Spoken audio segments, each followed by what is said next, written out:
یہ میری خوش قسمتی کہ میں حضور کا امت ہوں. ساری زندگی اس کا شکریہ ادا کرتا رہوں تو حق شکر ادا نہ کروں. ہم حضور کی امتی، نبی انتظار کرتے رہے، نبی منتظر رہے. حضرت خلیل اللہ اللہ کی بارگاہ میں پکار رہے ہیں، ربنا وابعث فیہم رسولا، مالک رسول بھیج دے. کوئی کہتا ہے لیسا بفظ ولا بغلظ، وہ ترشرو نہیں ہوگا، سخت مزاج نہیں ہوگا، ماتھے پہ شکنے لانے والا نہیں ہوگا، وہ پیار بانٹنے والا ہوگا. بس وہ آیا جا رہا ہے. حضرت عیسیٰ نے تو نام بھی بتا دیا نا، مبشرم برسول یاتی من بعد اسمہ احمد.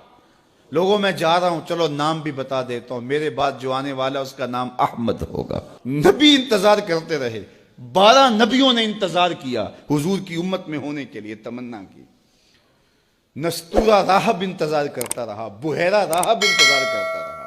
شب ہجر کی سختیاں کوئی اس سے جا کے پوچھے، تیری راہ تکتے تکتے جسے صبح ہو گئی. زندگیاں گزار دی انہوں نے. سلمان فارسی کی کہانی سن لو. مجوسی کے بیٹے تھے، حق کی طلب میں نکلے، باپ نے گھر سے نکال دیا. ایک پادری کے پاس جا کے رکے، زندگی بھر اس کی نوکری کی. جب اس کا آخری وقت آیا، اس نے کہا میری تدفین کے بعد غموریا چلے جانا، وہاں کا پادری خدا رسیدہ ہے، تجھے اس سے کچھ مل جائے گا. کہتے میں وہاں سے غموریا آ گیا. پھر اس پادری کی ساری زندگی خدمت کی. جب وہ مرنے لگا تو اس نے کہا کوئی ایسا شخص نہیں ہے جس کے پاس اب میں تجھے بھیجوں، لیکن نبی آخر الزمان کے ظہور کے لمحے آ گئے ہیں. تو یہاں سے یثرب چلا جا، وہ اس نبی کی ہجرت گاہ ہوگی. تیری زندگی سنور جائے گی. تو نے بڑی محنت کی ہے، بڑی نوکری کی ہے میری. کہتے میں نے اس کو کہا کہیں ایسا نہ ہو میں دھوکہ کھا جو مجھے کوئی نشانی بتا دے. اس نے کہا 3 نشانیاں ہیں. ایک صدقہ نہیں لے گا، دوسرا ہدیہ رد نہیں کرے گا، تیسرا 2 کندھوں کے درمیان مہر نبوت ہو. کہتے ہیں میں نے اس کی تدفین کی. یثرب کی جانب جاتے ہوئے ایک قافلے میں شامل ہو گیا. انہوں نے مجھے پکڑ کے اپنا غلام بنا لیا، لیکن میرے پہ مہربانی یہ کی کہ مجھے بیچا جا کے مدینے میں. ایک یہودی نے مجھے خرید لیا. میں اس کے باغ میں گوڈی کرتا تھا، کام کرتا تھا، کھجوریں توڑتا تھا، لیکن میں انتظار میں تھا کہ کبھی وہ نبی آخر الزمان آئے تو مجھے دید ہو. کبھی عرش پر، کبھی فرش پر، کبھی ان کے در، کبھی در بدر. غم عاشقی تیرا شکریہ، میں کہاں کہاں سے گزر گیا.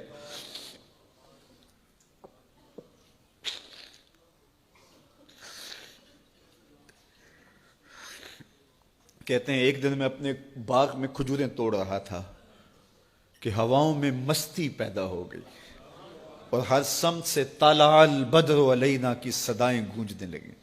میں سمجھ گیا کہ وہ لمحے آ گئے. میں نے چھلانگ لگا دی اور دوڑ پڑا. میرے آقا نے سمجھا شاید غلام بھاگ گیا. اس نے دوڑ کے مجھے پکڑ لیا. میں نے اس کو کہا کہ میں نوکر تیرا ہی ہوں، لیکن دل نوکر کسی اور کا ہے. میں بھاگوں گا نہیں، مجھے جانے دے. میں کچھ کھجوریں لے گیا تھا صدقے کی نیت سے، جا کے حضور کو پیش کی. آقا کریم نے فرمایا ہم نبی صدقہ نہیں لیتے.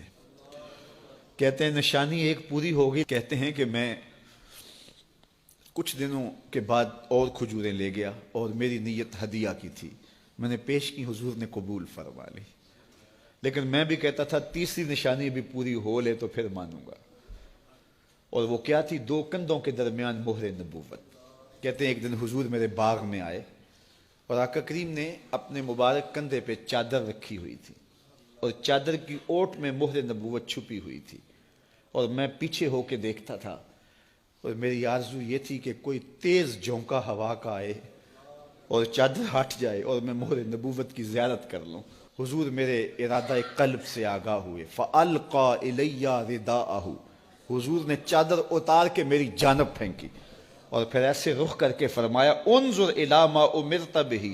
اس پادری نے جو بتایا تھا دیکھ لے آ کے. تو کہا میں نے دیکھا کہ حضور کے کندھوں کے درمیان.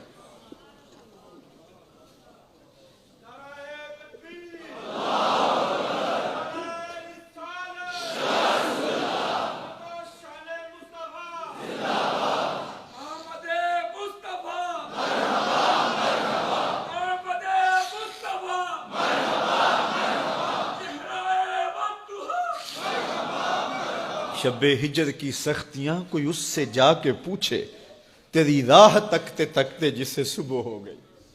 ہم نے تو کوئی انتظار نہیں کیا نا، ہم نے تو کوئی دکھ نہیں سہا، ہم سوئے تھے مقدر جاگ اٹھے. ہمارے والد مسجد سے مولوی صاحب کو بلا لائے. انہوں نے کان میں آ کے کہا مبارک ہو تو حضور کا نوکر بن کے آ رہا.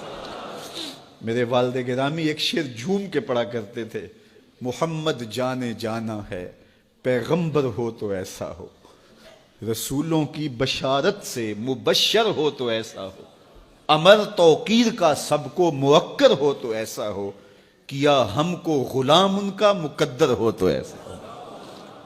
میں اپنے مقدر پہ قربان نہ جاؤں, آپ اپنے مقدر پہ نثار نہ جائیں. ہمیں وہ نبی ملا جو نبیوں کا نبی ہے.